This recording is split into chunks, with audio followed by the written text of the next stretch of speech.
Mendekati batas akhir pendaftaran gugatan sengketa Pilgub Jakarta, kita akan pantau kondisi terkini di Mahkamah Konstitusi bersama dengan jurnalis Kompas TV, Niputu Trisnanda. Selamat malam Putu. Ini hari terakhir, apakah paslon Pilkada Jakarta sudah ada yang melakukan gugatan sengketa? Ya, selamat malam ya dan juga saudara, sampai dengan pukul 22:11 ini memang tidak ada tanda-tanda baik itu dari kubu Ridwan Kamil Suswono ataupun juga dari Dharma Pongrakun Kunwardana yang datang ke Mahkamah Konstitusi untuk kemudian mengajukan pemberkasan dan mendaftar ataupun juga mendaftarkan perkara atau perselisihan terkait dengan Pilkada Jakarta 2024. Memang sebelumnya kalau ditarik ke belakang ya dan juga saudara, kita lihat bagaimana kubu dari Ridwan Kamil dan juga Suswono ini mengklaim sudah memiliki persiapan sebesar 97%, baik itu dari bukti-bukti, saksi-saksi, bahkan dalam konferensi pers kemarin juga sudah ditunjukkan beberapa bukti indikasi adanya kecurangan. Salah satunya adalah di TPS Pinang Ranti, di mana ada temuan ataupun juga dugaan menurut klaim dari kubu Ridho adalah 18 surat suara ini dicoblos untuk pasangan nomor urut 03 dan ini dilakukan oleh oknum KPPS. Ini yang disebut akan dibawa oleh kubu Ridho untuk mengajukan gugatan PHPU ke Mahkamah Konstitusi.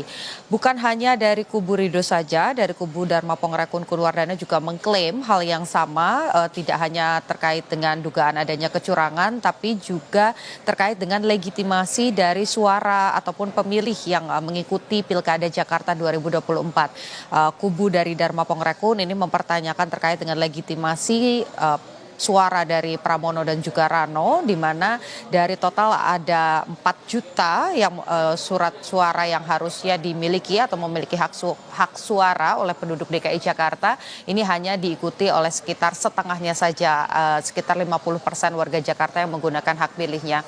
Sehingga menurut kubu dari Dharma Pongrakun dan juga Kunwardana, angka tersebut tidak cukup untuk kemudian mewakili suara Jakarta dalam menentukan siapa gubernur dan juga wakil gubernur terpilih.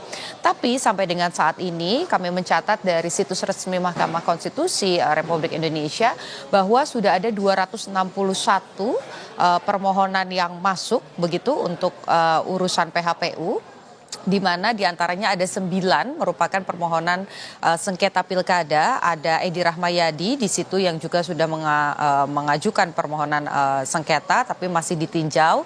Kemudian ada dari Sulawesi Utara, kemudian ada dari Papua Selatan, ini juga sudah mengajukan. Terakhir tadi ada dari Sulawesi juga yang kemudian mengajukan terkait dengan sengketa di tingkat provinsi atau gubernur dan juga wakil gubernur.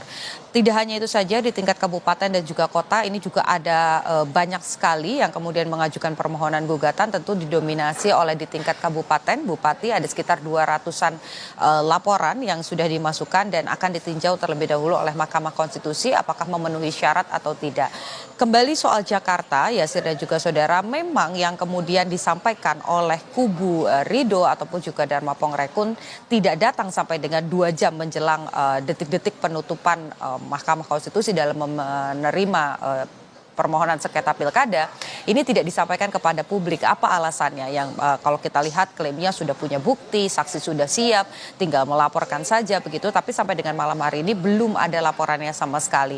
Memang kalau mengacu begitu ya pada pernyataan dari kubu Ridho, ini tinggal menunggu ACC atau keputusan dari ketua tim pemenangan, yakni Ahmad Riza Patria. Tapi kalau kita lihat kembali tarik ke dalam peraturannya, Yasir dan juga saudara, memang untuk Jakarta sendiri ini diatur dalam Undang-Undang Pilkada, tepatnya pada pasal 158 nomor 1C begitu, diatur untuk Jakarta yang memiliki jumlah penduduk lebih dari 6 juta atau sampai dengan 12 juta penduduk. Ini harus ketika mau mengajukan perselisihan sengketa pemilu maka harus ada selisih sekitar 1%.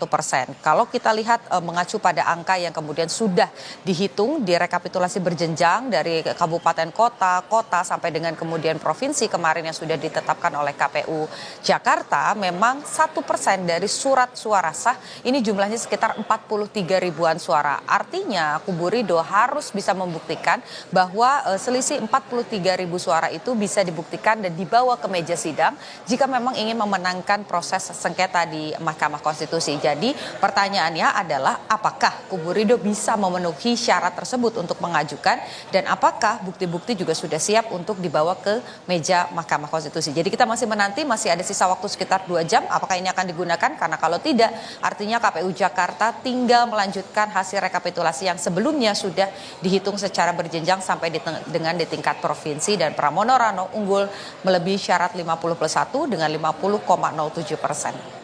Iya, Sir. Masih kita tunggu apakah ini tim Ridho akan mengajukan gugatan ke MK sampai batas waktu nanti ya, pukul 23:59 waktu Indonesia Barat. Terima kasih Niputu Trisnanda atas informasinya dari Mahkamah Konstitusi.